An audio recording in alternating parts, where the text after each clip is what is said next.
What's up, and welcome to episode 282 of First Geek for 11. I'm your host, Cameron Franklin, and this week joining me as we talk the Grammys, PlayStation, and Critical Role over on West Coast, Best Coast is Emma. How are you doing? Hi, I'm doing good. It's a good week. Nice. I am super excited for us to chat tonight. Yeah. And I think we got some cool topics. I think we're going to have some great conversation. We have both been up to some cool stuff to share. And so I am very excited for this week. And before we get into what we have been up to, as a reminder, you can find us around the internet as OneGeek411. You can join our Discord server or shoot us an email at 1stgeek411@gmail.com. You can watch live on Twitch and YouTube Monday nights around 6:45 Mountain Time. And then you can find the VODs over on YouTube where you can like, comment, and subscribe. And then while you're on that YouTube, you can also find last week's episode where Shanine joins us and we discuss our top 5 things from 2024 as well as what we are looking forward to in 2025. With that rigmarole out of the way, Emma, what have you been up to this past week? A couple of fun things over in my little corner of the world. Today, while I was working, I started listening to the Magnus Archives, which a couple of people have recommended to me over the years. It's a very niche corner of the internet, but a beloved podcast. It's along similar veins as Welcome to Night Vale, which I'm a big fan of, have been for a while. So I started listening to that, and it's like a casual spooky, like the kind of spooky Cameron could actually handle. So that was my question, is this spooky that I can be with, or? It's the kind of spooky that you could be with. So far, I'm only like 4 episodes in. But, you know, I'm having a lot of fun with it. I spent today, I have to like transfer things from one spreadsheet to another spreadsheet right now for work stuff. It's very boring and it takes hours and hours and hours to do because there's a lot of information. So I've just been sitting here listening to a new podcast while doing that, and that's been a lot of fun. New. This started in like 2016. New to you. So that's new to me. So it's been fun, and fun to have something to listen to that's not just music. So that's enjoyable. Yesterday was Sunday. Yes, yesterday, out of the blue, decided to start planting my veggie garden. For people who forgot or don't know, I live in Southern California, so I can do that in February. And it just works out in my favor. And it's actually better to do it now than closer to the summer because it gets hot here in the hundreds. So it's better to plant things early when they're not going to roast their roots off or whatever. So that was a lot of fun. I wasn't planning on doing that this weekend, but I was taking stuff to the Goodwill yesterday to donate, and it was just like, you know what? I want to stop at the Home Depot and get stuff for my veggie garden.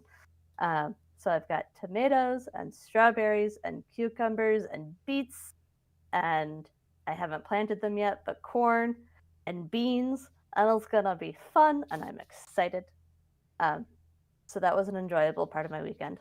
And then I, last but not least, hobbied video game hobbies for the first time in a while. And I was hanging out on the sale tab in the PlayStation Store, as I do sometimes when I'm bored. And I found several games that were on sale that I have been interested in for a while, including Far Cry 6, Lies of P, and both Plague Tale games. So I got all of those for like half the original price that they would have been. So I've been having fun switching between Far Cry 6, Lies of P, and A Plague Tale Innocence the past couple of days. Just jumping back and forth between the 3 of them, and I've been having a lot of fun with all of them. A Plague Tale, I love how stealth focused it is. I love stealth in video games. That is my jam. That is everything that I live for. If I have the option to stealth, I'm going to stealth. A Plague Tale, or not a Plague Tale, Lies of P. I'm fascinated by the whole system / whatever. I don't know what kind of game this is considered, but it's a very specific game style. Mm-hmm. And it's a Soulsborne, so like kind of yeah, inspired by like Dark Souls, that style game. yeah. I'm at the first major boss, the circus guy. Mm-hmm. Yeah. And I did one attempt at that guy and was like, I'm tired. This requires a lot of brain power for this game, so I'm gonna go play the Plague Tale instead because that requires less brain power. But it's fun. It's so fun. I'm very intrigued. I mentioned in the Discord that it feels very like a cross between I said Harry Potter and the underwater dystopian with Big Brother, BioShock. Little Sister, BioShock. It feels like a cross between those two, in a way, in a good way, which is a weird comparison, but it also fits oddly. And then Far Cry 6, I just got because it was on sale and it looked mildly interesting. Not generally the type of game I play, but again, it was on sale and I had some minor interest in it at some point. And that's been pretty fun so far. So, yeah, that's been my weekend of juggling new video games and planting veggie gardens and all that jazz. I'm really excited to hear your takes as you play through the Plague Tale games. Like, I feel like these are like right up your alley. Like you talked about like stealth, obviously like Horizon is such a big game. Amicia is such a cool protagonist, and yes, I really like her, and especially where they go with her in Requiem. Like, I really like what they do with her character, and I'm very excited to see what you think. I have not finished Innocence, but I have played Requiem and beat that one. So I kind of did like what you did with The Last of Us, where I played the sequel before I played the first game.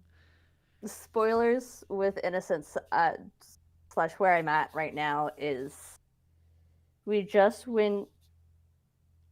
found the doctor. We got to the farm that had the doctor guy in it, and the little boy who was taking care of him, and then that all fell to pieces and went terribly, terribly wrong, and then we have just escaped from that scenario. That is the vaguest description of where I'm at without giving spoilers possible. But yeah, those kids have seen so much trauma. Oh, and the battlefield. I think that's after the farm. These kids have seen so much trauma in the first like 3 hours of the game alone that I'm just like, geez, Louise, how are you going to recover from this? Yeah. So. Yeah, and as someone who's only played the sequel, I guess I played like maybe an hour of the first game. As somebody who's ever played the sequel, and things went wrong is the perfect summary of this game, or the series. Yep. But yeah, I'm very excited, and I'm interested to see what you think of Lies of P. Like I played that the year it came out. I think it was 2 years ago, but I didn't finish it. And so I'm very curious to see what you think of it as you like play through. I think I got to like the 5th or 6th area of the game. Yeah. And then that was kind of when I fell off. But I think that's going to be a much more casual game. Like I'm not going to be as dead set on like finishing that one versus a Plague Tale and Far Cry 6. But it's like a fun, casual, like I'm feeling bored with everything else that I have, which is a lot. But it is like the exact kind of semi-futuristic world that I like. So it's a good time. Nice. On my end, I took some PTO this past week as I had to use it before our time expired and reset at the end of the fiscal year. And so that was great. I kind of had some stuff kind of already planned, but it worked out really well with also taking PTO. So like I worked Monday and Tuesday and then took Wednesday, Thursday, Friday off. And like Tuesday, I'd already planned to hang out with one of my really good friends after work. And so that worked out even better because I didn't have work the next day. And then Thursday, another friend and I hung out, played some Magic at a local brewery. We probably do it once every 2 months or so, and just kind of fell on the week that I was on PTO.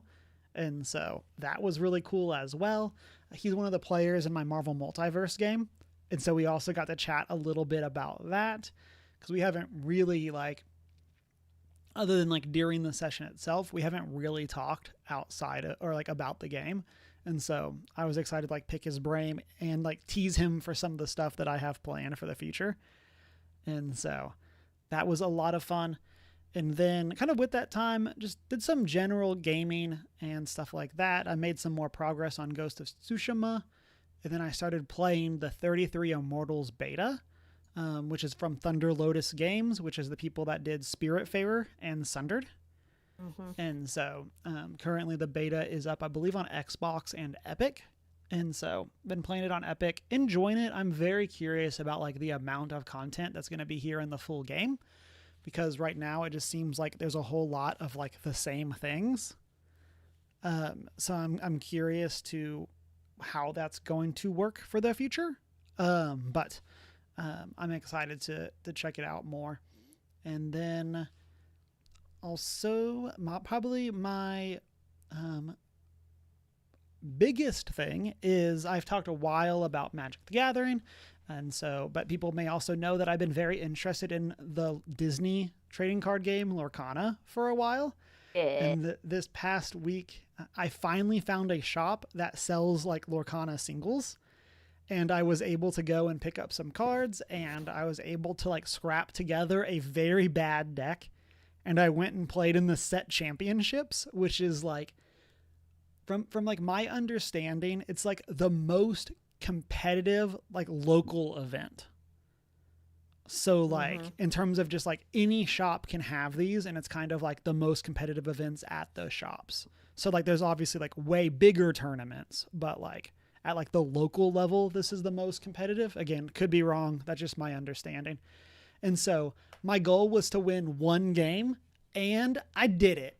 Let's go. I went 1-3, but hey, we had fun. We met people, and that's what matters most. And so, although I will say that multiple of the people that beat me ended up in the top 8.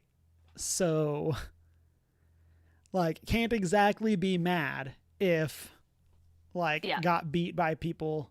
Sorry, I ended 1-4. Sorry, not 1-3. But yeah, so 3 of the people, this is where I got the 3 from. 3 of the people that beat me ended up in the top 8. And so, so can't exactly complain about that when beating like the people that beat you are the people that did the best over the 5 rounds. And so, so I'm excited to play more. The problem that I've had with Lorcana is like a lot of the shops that I go to regularly don't play it and don't have singles for it. And so I've been kind of like branching out and checking out other stores in the Dallas area, and I've found a handful that like have regular events. So I'm going to start trying to go and play semi-regularly, kind of like what you do with Cantrip, and go and like actually play like at least a couple times a month, because I loved playing in F&M when I was like more into like competitive side of Magic. It was such a fun like weekly ritual of just going and playing some games and hanging out with people. And I really miss that, as I've lost a lot of my desire to play competitive Magic. But Lorcana, like, it's such a cool community. And so I'm very excited to check out more of it and see what all like is going to happen there as I like continue trying to put my cards, like put my deck together and see what we get up to. And I owe all of this to the new Bell card that they spoiled that I think just like looks super fun and synergizes with like one of my favorite cards in the game. And I'm like, okay, I'm in, let's go. And so that's part of what encouraged Love me to that for actually you. go and start trying to build decks. And so, but, and then I've talked a bit, but the last thing I want to call out is over in the Mad Bird Discord. We had our book club this past weekend. And so I believe I've talked about this before, but one of the places that their book club differs from our book club is their book club is everybody pick, or we have a theme or two themes, and find a book that matches one of those themes. So whereas we always come together and discuss like a specific book, this book club was a lot more of like, I think it was 5 different books because one of the other people and I read the same one. So it was like 5 different books, and they all had to either be a one-word title or a banned book was the goal. Which is, and so, in general, an amazing thing. Yeah. And Did so anyone I do read, something that was both a one word title and a banned book? and yeah, so Mouse, You which I did. read, and this is the one that someone else in the group also read. So ours was both a banned book and a one-word title. Amazing. I'm really So excited. here for Next it. month's theme is fantasy and Black authors, and I am reading a story by a Black author that is a fantasy book, and so I'm very excited to kind of get these crossover themes as well. And then I'm really excited to kind of also use this as a way of like looking for different books and different series as the themes get more and more out there. Like one of them, I think it's basically like monsters. And so it's like like for me, who doesn't like scary, like I like trying to find like a werewolf vampire or whatever book that isn't scary and, isn't Twilight, is going to be really interesting. And so that book club was a ton of fun. Really enjoyed it. I appreciate the people in that Discord putting it on. But yeah, that is what I have been up to. Watchers, listeners, let us know what you have been up to. We'll talk about stuff in the post show, or you can let us know in the comment section if you're watching on YouTube. Now, all of that said, let's jump into our topics for the week. Emma, what do you got for us? Yeah. So, let's see. First things first, I mentioned last week, or whenever, a couple weeks ago, that I'm going to try and read the Odyssey this year.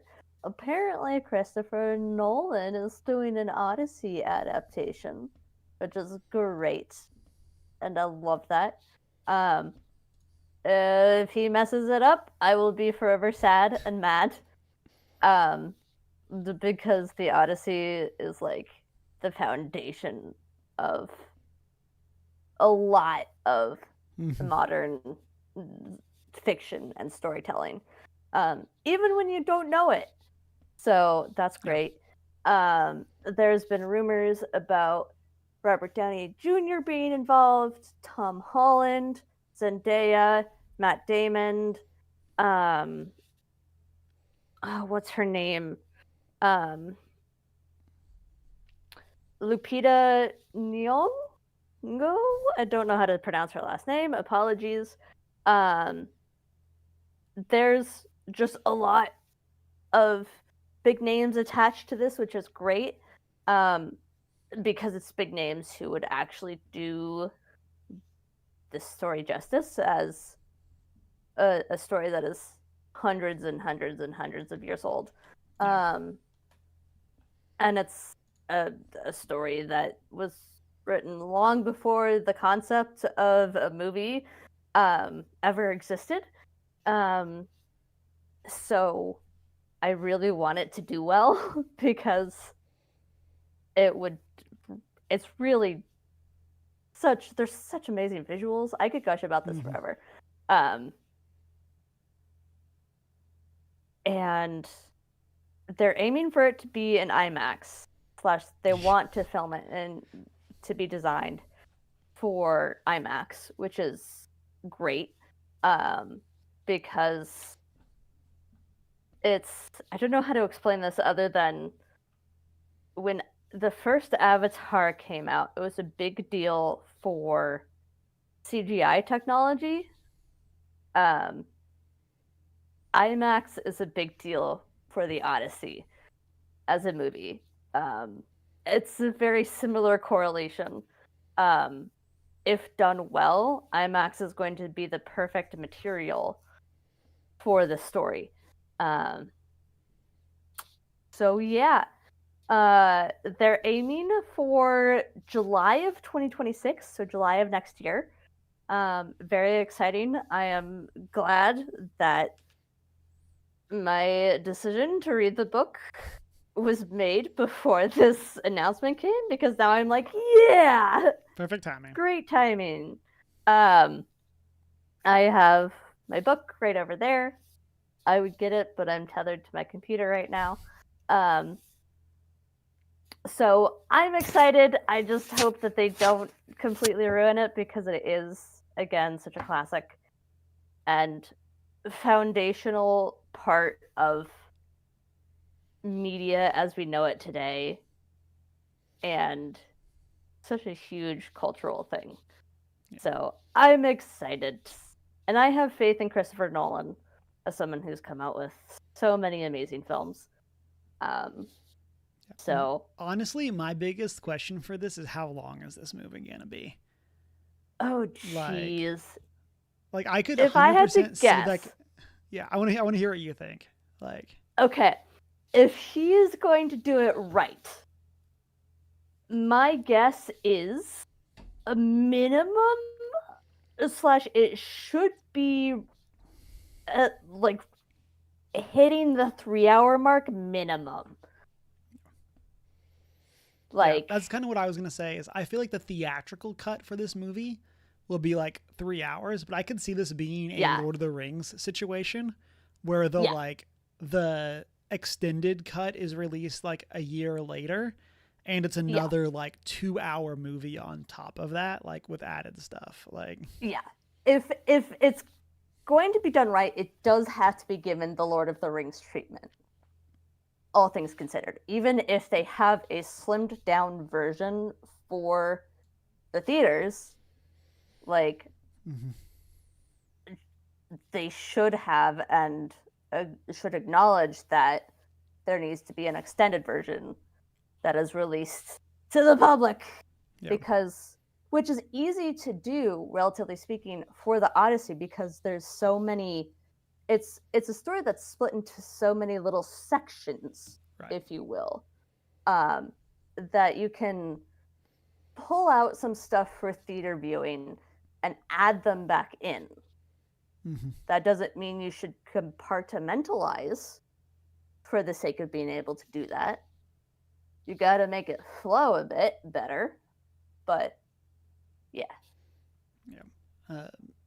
Yeah, I think it's ripe for the idea of like, hey, we have this cool adventure to this one place, and that doesn't make the theatrical cut, but it's something that you can easily plug back into the extended edition, and maybe that affects Yeah. some other editing later on to acknowledge stuff that occurred during that scene, so it doesn't feel like it was just cut out. But like, Yeah. Yeah. I think there's some cool stuff that you can do with that. Um, Again, for such exactly to the point that you're just saying, to such like a foundational story that there is so much to tell there. Like, yeah. My dream for this, which is very much a if you know dream, is that there is either a call out or a cameo that involves the Epic production, which is a musical theater um, pitch album, basically, for a musical version of the Odyssey that is absolutely stunning and amazing. If you haven't listened to the Epic albums, I highly recommend it. But they just finished their last like act of like the Odyssey. They just released the last act of it relatively recently in January, just this last month, I think. And I would love, as a just like a dream long shot, to have that called out in some way, shape, or form during this because it was very much a like a love project. I don't think that's the right phrase for it. Like a just like a dream project for the creator. a passion project. passion project. There we go. That's what I was going for. And it is just so well done. So I would love for that to get referenced. Yeah, that's the one thing. And then the other thing that I have is that then Grammys did happen. People won awards for their music. Good for them. Congratulations. We love that. We do indeed appreciate people getting recognized for their hard work.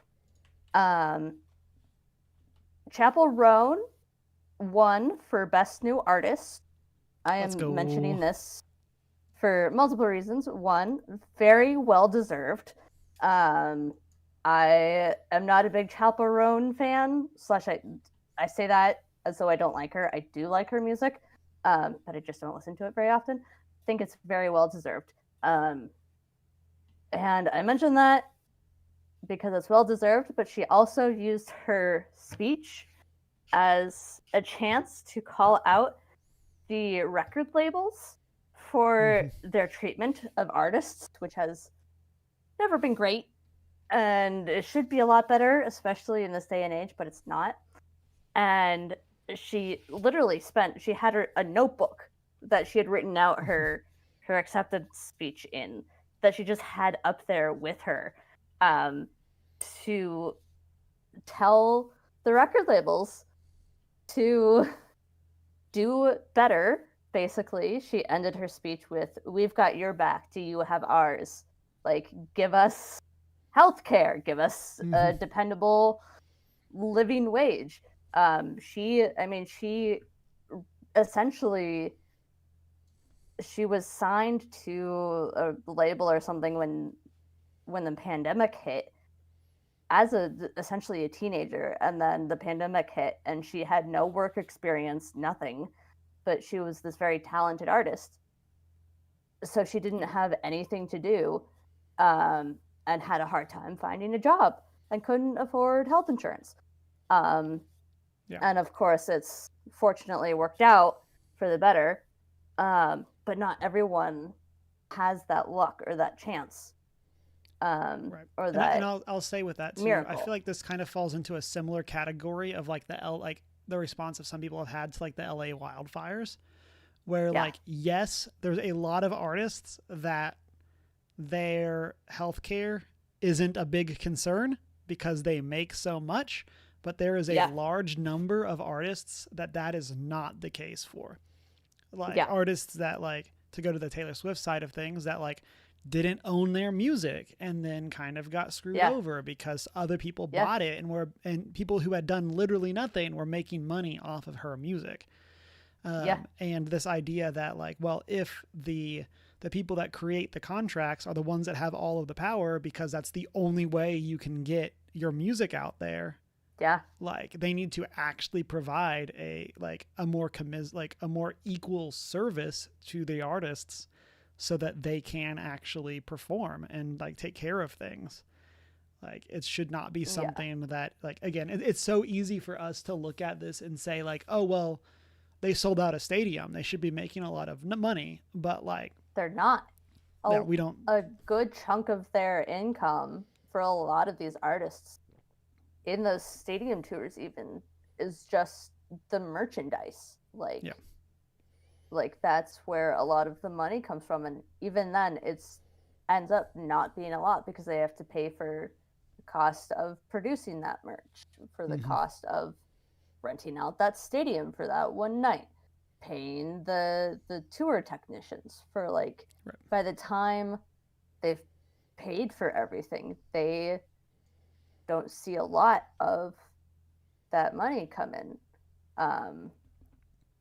So unless you're someone like Taylor Swift, who at this point is able to sell considerably more tour merch to help balance that out, or whatever, other brand deals or what have you that she has going on.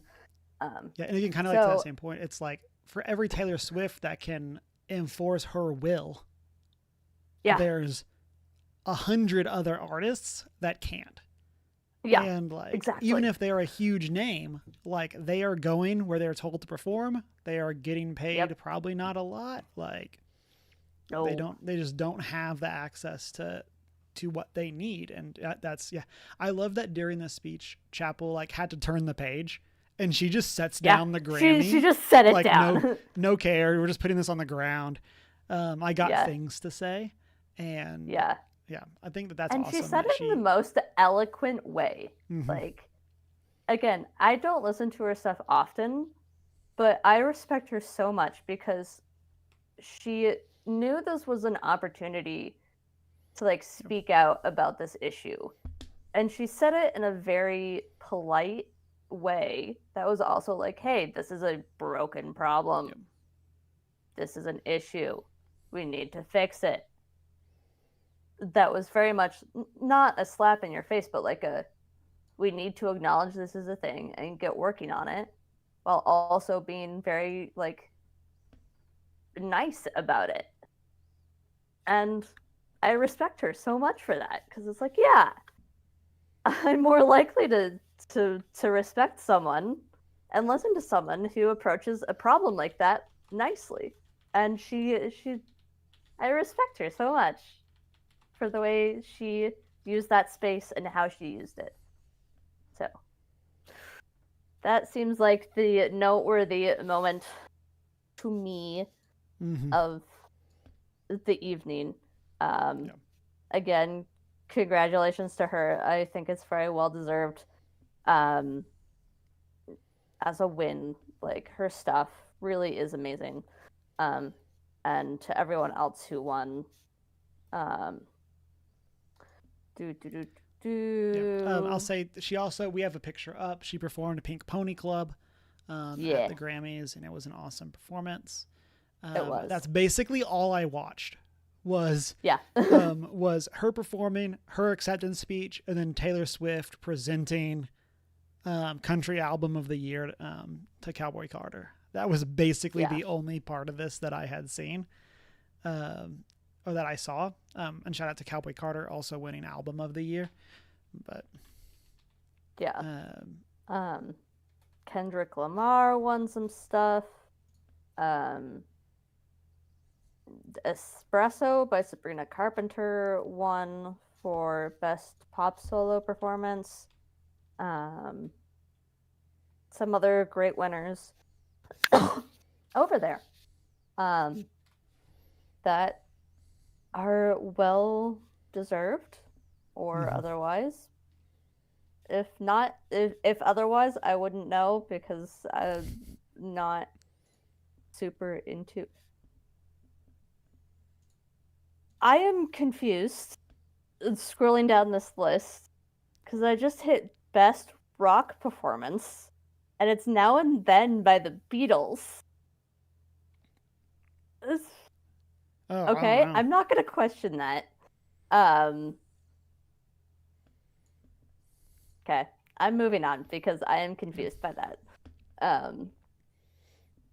I'm sure there's a reason for that, but I don't feel like looking into it too much right now. I will say that is one of my complaints about the Grammys like award page is it doesn't define what the categories mean, or like what it like obviously like Album of the Year. Okay, we understand. But like for something like Performance of the Year, or like even something like what is the difference between Album of the Year and Record of the Year? So that one I had to look up. So album is basically a single of the year. So like a song that was released as a single, but it is different than Song of the Year, which could be a song that was not released as a single. And then like Album of the Year is an actual like full album. So like that was one I had to look up. That like again, I would have loved that context on their website for what that meant. Yeah. And or even like a little bit more about like maybe like it's the day after, but like a little bit more about like why did Cowboy Carter win? Like again, just picking on Album of the Year because it's the Album of the Year, but like why did that win? Like I'm curious as someone that like I wish most voting award stuff was a lot more transparent in terms of why, versus it just being, hey, we picked this because we liked this, like, which is, I mean, a fair way to assess art. But like, I would love to hear them talk about like, hey, this won because it said blank or it showed blank. Like, here's how this art moved people and why we as voters, however that works, voted for this. I think that would be really cool. Like, and again, it doesn't need to be like these people voted for it and they voted for it because of blank, but like just having some sort of like why we as the Grammys loved this thing, I think would be really cool. Versus it just being, a lot of it looks like it's like the producers, the people that worked on the art album, which is great. Shout out to them as well. Include that on there as well. But like, I would really like more of like why. And again, this is, we're picking on the Grammys because we're talking about Grammys, but this goes for like Game Awards and stuff like that. I would love more. Why was this the thing that was chosen? What does it represent to the medium that we chose this as Game of the Year? And so, yeah. Absolutely. So, yeah, I'm right there with you on that. I think, I mean, Grammys, when it comes to the Grammys, like, this might be a little out there to say, but people are, slash, to no shade, not to throw shade at anyone in general, but like, people are slightly more in touch with what the categories mean for something like the Oscars versus the Grammys, because it's a little more clear cut with film and visual media than it is with music. So while the Grammys are like the Oscars of the music industry, like the general public community isn't going to be as like aware, to the faults of no one in particular, of like, again, what are we defining as an album and what are we defining as a record? Because in my head, in your head, those are the same thing. Yep. Like, it's the same thing. Why are we splitting them up? Like, why are we having two categories that are the same thing? Whereas there's only one movie of the year for the Oscars or whatever. Right. There's not movie of the year and film of the year. Like, right. It's just that thing and that's it. So I think something like the Grammys could definitely do with like leading up to the Grammys, doing a fun little advertisement PSA thing of like, here's what this category means, and here are the nominees. Here's what this category is looking into, and here are the nominees. Here's what that one's looking into. Here's what that one's looking into. Because, like, we don't, as a society, approach interacting with music in the same way that we approach interacting with film and visual media. Because with music, we're just like, we're interested in the Taylor Swifts and the Bruno Mars and the Lady Gaga, the people who actually like sing and play the music. We don't know any of the big names in the producing world of, producing side of the music. We don't know the big names who are, behind the scenes. Whereas we all know who Christopher Nolan is. He's a director behind the camera. Like, so it would be fun to have, for something like the Grammys, have them release fun little infographics leading into their thing. But, I'm just throwing ideas out there. That's what I've got for this week.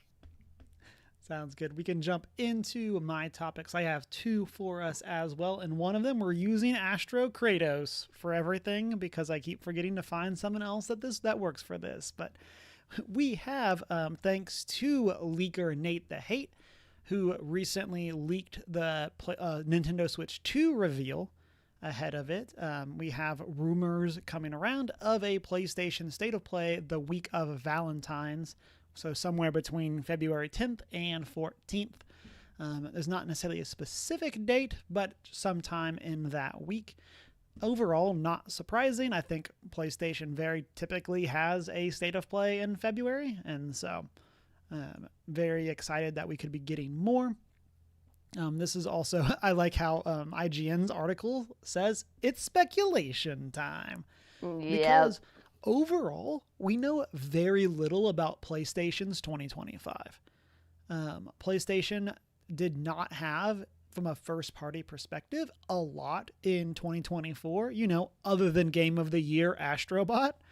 But there was not as many first-party PlayStation games as there have been other years. We do know of Ghost of Yotai is supposed to drop sometime this year, though we don't have a release date. And then they call out some other things like Marathon and Fair Games, which are both live service games, if I remember correctly. And I believe are the last 2 live service games that are alive from the initial 12 that were announced. All the other ones have either released or been canceled, but I could be wrong there.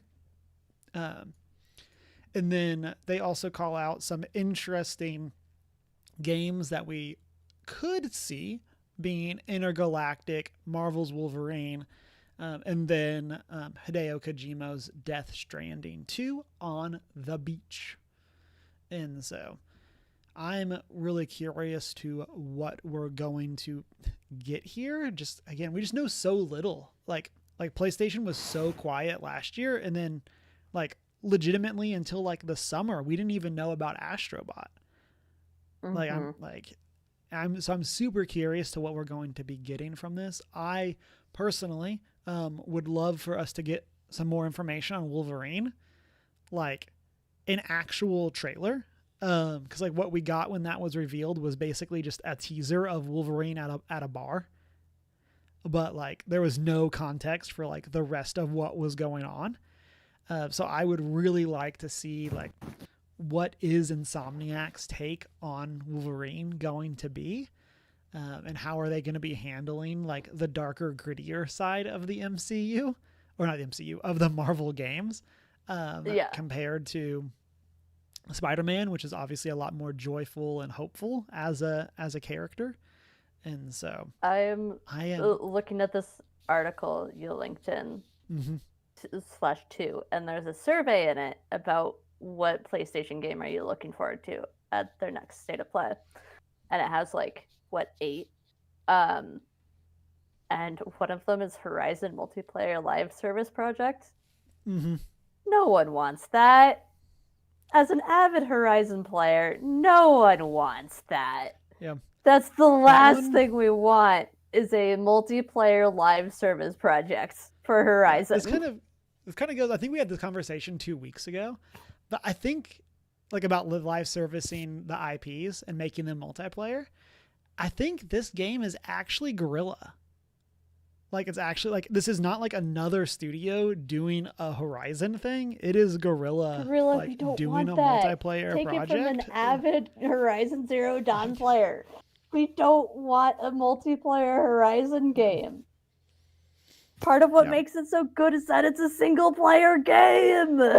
Yeah, we're very similar there. I would much rather them come out and be hey, we know we announced this, and in the development, we found this super cool story that we're going to tell. And this isn't going to be Horizon 3. This is going to be Horizon other story that takes place in the world. I think that would be really cool. Or, just give us Horizon 3. But I would much rather us get another story-heavy look at the world rather than a multiplayer project. Even though I will probably play this multiplayer game and enjoy it. Just it's Horizon. But we'll probably play it anyway because it's Horizon, but we still don't want it. Yep. I don't want it, and I have a very outspoken love for these games. Yeah, if this does come out, we'll 100% be streaming it, though. At some point, we'll be doing some, just to go and get that vibe. But I'm excited for Ghost of Yotai. Like I said, I hope we get Wolverine. I feel like Intergalactic is like less than 1% chance that shows up. Like, I think Naughty Dog now goes radio silent on that, and we don't hear anything until like release year for that. That's what they've did for Tilu too. Like, they did a trailer, and then I think it was 8 months or something like that. I could be wrong there, but I feel like it was like 8 months before we saw anything for that game again. And yeah, I think that's what they're going to do with Intergalactic. Although I do think the biggest juke would be if they announced The Last of Us Part 3. Of like, we know y'all asked for it. Just kidding. We're doing both of these projects at once. Let's go. Like, let's do it. Yeah, that is what I want in my life. But yeah, realistically, Ghost of Yotai and Wolverine are the ones that I am most excited for, that I think have a chance of actually being there. But we'll see. This also calls out, not this being the IGN article, let's not forget Microsoft, now a significant publisher of games on PlayStation. Indiana Jones and the Great Circle is set to launch on PlayStation 5 soon, so we could see a release date announced, and we could see could we see Microsoft use the State of Play to announce Halo on PlayStation? I think that would be great. Like, if we know these games are coming, like for Great Circle in specific, but like, I would love it if we get like PlayStation State of Play, Xbox logo, and then it's these, and we get Great Circle, Halo, Gears of War, like some of these classic franchises. Starfield, I think, would also make a lot of sense. We know from before Microsoft bought Bethesda that they had been working on a PlayStation version of the game, and so I think there's a good chance that we could see something like that get announced as well. Not necessarily here, but just gestures broadly at video games. And so, but I'm excited. And then, of course, if this drops, we will be talking about it the next week over here. If we get enough heads up, we might try to stream, like live stream, our reactions, or at least I might. If we can both do it, that would be great. Otherwise, that's definitely something that I'm interested in. I'll be involved.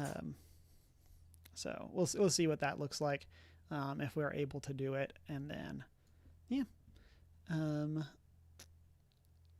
Let us know. What do you want to see at the State of Play? What do you think is realistically going to be there as well?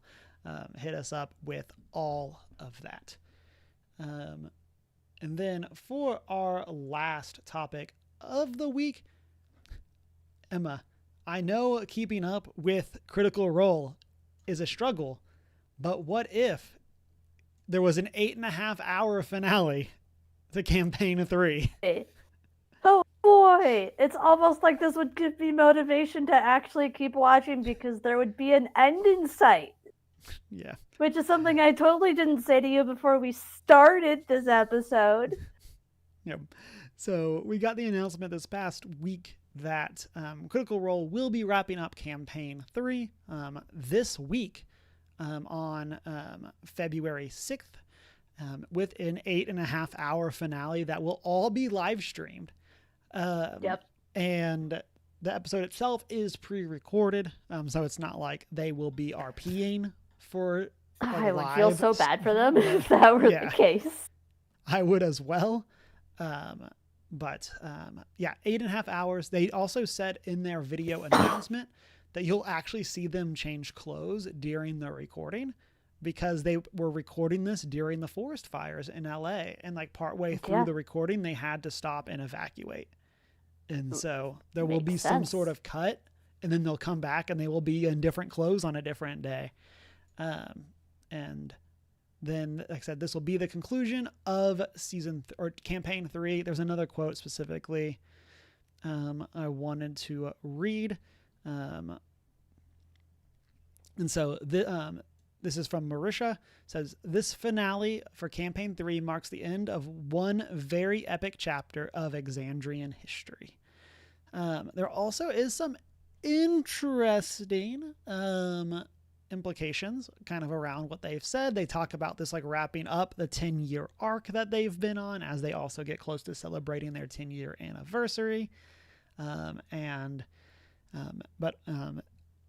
then this kind of just leaves the big elephant in the room of what is going to happen for campaign 4. And so we were talking pre-stream and one. What'd you say? If there is one. If there is one, that would be the biggest crazy thing. It's like, hey, we're done. That would be the biggest, like, most craziest thing. Yeah. But I said this before and we were talking about it before stream. I think that we will get the announcement that campaign 4 will be using Daggerheart. And then the release of campaign, or like the start of campaign 4, will tie in with the release of Daggerheart. And so either to the date of like, hey, when like Daggerheart releases to the public, that's episode 1, or it'll be the week before or something like that. But I think there will be a very specific tie-in between the start of campaign 4 and the full release of Daggerheart. And I say that having not looked at when Daggerheart actually releases. I just know it's up for pre-order. And so I'm that's my like conspiracy theory there. Because they released a video recently that was like how to watch Daggerheart. Go ahead. An answer for you as to when it releases. Spring of this year. Okay. So I mean that could be like a 3-month, 4-month kind of thing. Just depending on how like what part of time spring, off. But yeah. So I could Google's definitely see that working tool. out. IGN, we're using IGN for this article as well, calls out that campaign 1 ended October 2020 or October 2017, and then campaign 2 started January 2018. So that's about a 3-month downtime, 4-month downtime. And then for campaign 2 ending, it ended on June 2021. And then campaign 3 started in October of that year. So we're looking like 3 to 4 months between end of campaign and the start of the new one. And like that would work out pretty well with a spring release of Daggerheart. Yeah. And so I am very interested. I know you have done more keeping up with Critical Role than I have, although we are both woefully behind from our pre-show very conversation. Woefully behind. Yeah. I know for me, I am on episode 36 of the abridged. So like I am almost caught up on the abridged version of campaign 3. But I am not remotely close to actually being present. And I believe you said you were around episode 100. Yeah, I'm around episode 100. But then if you combine all of the episodes I skipped to quote unquote catch up, I'm like really around episode 90. If I were to go back and watch those ones to fill in the gaps or whatever. So like it's much easier for me to catch up than it is for you to catch up. Will I catch up before Thursday? Not in the slightest, because even if there's literally not enough time. There's literally not enough time in the world. But as I kind of mentioned earlier, having the end of this campaign exist after Thursday means I will be much more motivated to actually finish the campaign now, because I'm already like basically 100 episodes in. That just means I have like 20 more episodes to watch. Roughly, give or take 10 episodes, depending on whether or not I go back. So I would like to try and finish this campaign pretty soon-ish. So I'm going to. We'll get there eventually. And so yes, one day at a time. Yeah. I'm excited, and I'm very curious to what this is going to mean, since we do know Critical Role is working on TV show and stuff like that. Yep. Obviously, having a completed campaign 3 also lets them tie in anything additional that they need to tie in into Legend of Vox Machina or the Mighty Nine show, if there is any overlap or any further overlap that they want to do there, and have that represented. And so I'm excited for what this could mean for those upcoming seasons as well. And then, I'm super excited and interested to see what they're going to do next. And I've said this before, especially because, like, as popular as D&D is, D&D owes so much to Critical Role, and I'm very interested to see what would happen if the largest, or viewership-wise, I don't know how like Dimension 20 and stuff shakes out, but for sake of argument, the largest TTRPG channel becomes a non-D&D channel. Critical Role is absolutely the biggest competitor for Wizards of the Coast when it comes to material and in general D&D stuff, which is part of why, or at least a theory as to part of why Hasbro did a bunch of stuff with the OGL is because they're scared of Critical Role. It's a theory, so don't quote me on that. Yep. But because Critical Role produces a lot of and has a lot of its own material books that are like officially licensed for 5e and presumably 2024, like they have all of these audience members that come in and then want to use that material for their own campaigns and their own groups. Yep. So their sales numbers are doing and have done, as well as material produced directly by Wizards of the Coast for D&D. Mm-hmm.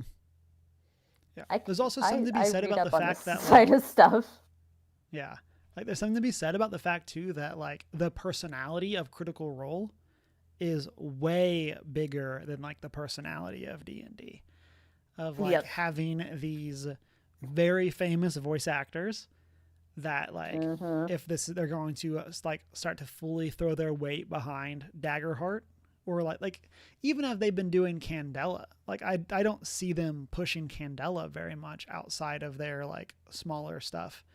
But like if they were going to actually throw their weight completely behind a multi-year campaign of Daggerheart, like I'm very curious to, I'm sure their numbers would in sales of that would skyrocket probably a couple of months into the campaign of using that system, because audience members would start to become familiar with the rules and how the system works and everything after watching the campaign for however many sessions, because usually that is the hesitation with starting a new system, is trying to learn a whole new set of rules. But if you're coming out with a new system and you have on top of that a pre-established group in the media playing that system that's attached to their production, then your audience has a space to learn how it's played before buying the material. And they can, it's like for me, I like to watch a lot of Let's Plays of video games before I buy them, to see if I would actually A, like the game, and B, if it's a game that would fit for my play style. And I know a lot of people who do the same thing, and that applies for TTRPGs and new systems as well. A lot of people go to places on Twitch to watch even just one episode, one session of Pathfinder or Kids on Bikes or whatever, to see if it's something that would fit them before they actually dive into it. So it would make sense for them to go that route with the release of this whole new product. I think there's also something to be said. This is something that I like about Marvel Multiverse. I'm now like three books into that one as well. But I think there's also something to be said about Daggerheart as a system being one book to start with. like just from an accessibility standpoint of like for D&D, if you're going to actually read stuff, which like negligible that anyone has actually ever read D&D lore or like actually read the books, shots fired. But like if you were actually like going to have everyone get the books, like you're looking at least a player handbook, and like if you're running it as a DM, you need the DMG and the monster manual. Like you're like there's 3 books there versus if I was going to run Daggerheart, it's just that, and like the pre-order comes with the cards, which is cool. I assume that'll come with it when it for like full releases as well. That's not like a pre-order thing, but like you get all of that and it has everything in it, and I'm really excited about what that can look like, especially as someone that like I care a lot more about the like, hey, how do I create encounters and story hooks and like that type of stuff, rather than here's a big list of all of the monsters. And like even as something that like I enjoy about Marvel Multiverse is like it has these character sheets for all like a whole bunch of characters. Like those are really cool to me, more so as like a starting point to develop characters. Of like, hey, you want to build a character like the Hulk? Let's go look at the Hulk and see what kind of powers we would do and see what that would look like. Or, oh, you want to add some nuance to your character? Okay, well, let's go in and look at how Hulk and the Thing are different. I don't think the Thing is in the book, but I could be wrong. I'm pretty sure Fantastic Four is in it, but like, yeah, kind of using that as the example. Like, I think that's really interesting, but like Marvel also has a good sense of balancing more so around like it takes about like a character of this rank is about equivalent to half of a character the rank above them. So like power level wise, 2 rank 1s is about equivalent to a rank 2. And I think that that's really interesting as a way of like, again, not balancing every encounter, because no encounter always is going to work for shorthand like that. But the like CR system is so broken for D&D that like it just doesn't really do anything. But like that's the type of stuff I'm more interested in, of like, how do I balance encounters? How do I make them challenging? How do I do stuff with them? And I am hopeful that we'll see that kind of stuff with Critical Role, and see them do that with Daggerheart. Because I think long walk to this point, tying in with what you were saying, is like I think that's why things like like the actual plays or even like let's plays of video games are so important for people, is it lets you see like, what should I be doing here? Like what is it, like what actually, like if I want to challenge my players, what actually should I do? How can I get the most out of this experience and this product, basically? Yeah.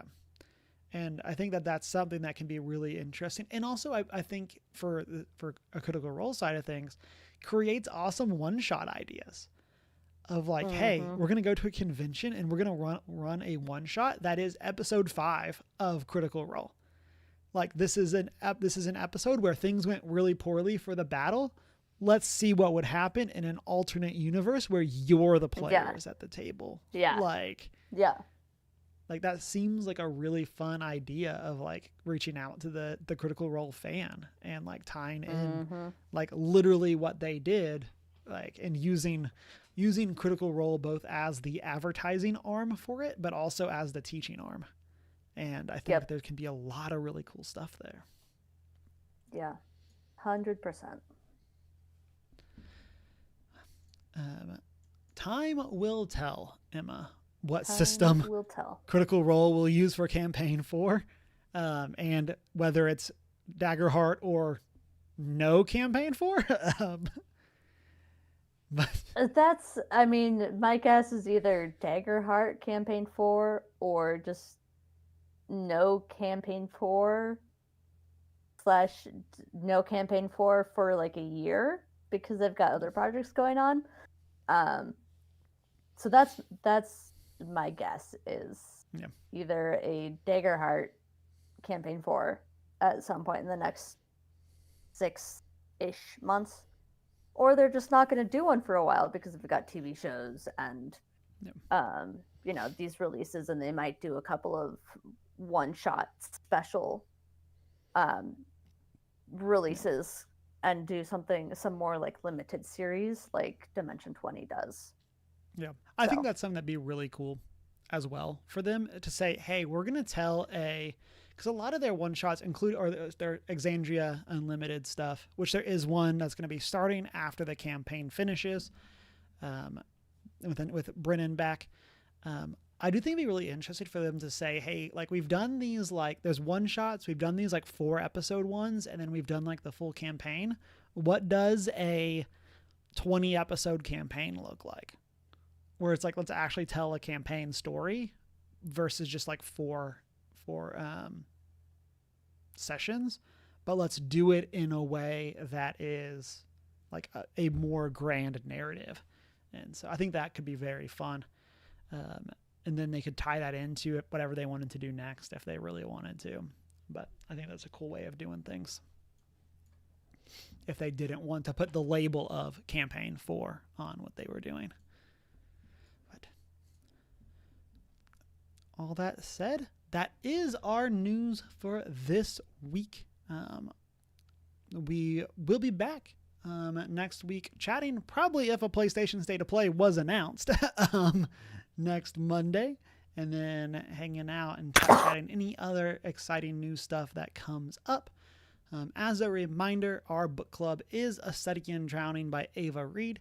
Hop into that Discord with us if you would like to hear more announcements about what's coming up with that. Again, we did have to postpone, kind of went into that a little bit last week during our 2024 top 5s for a bit of why that is happening. But stay tuned, and hopefully we'll be able to get to that sooner than later. Before we go into the post show, again, as a reminder, you can find us as OneGeek411 around the internet. Join that Discord server. Shoot us an email at 1stgeek411@gmail.com. Find us on Redbubble, and then you can watch live on Twitch and YouTube, and then find those VODs over on YouTube. And then you can also find Emma and I at our personal social medias. Mine is Humar Whittle, now on Blue Sky. Mine is I Am Not Prepared, with an I in the prepared, on pretty much all major platforms. And it has been a great week. Go play a TTRPG. Read a book. I panicked. You think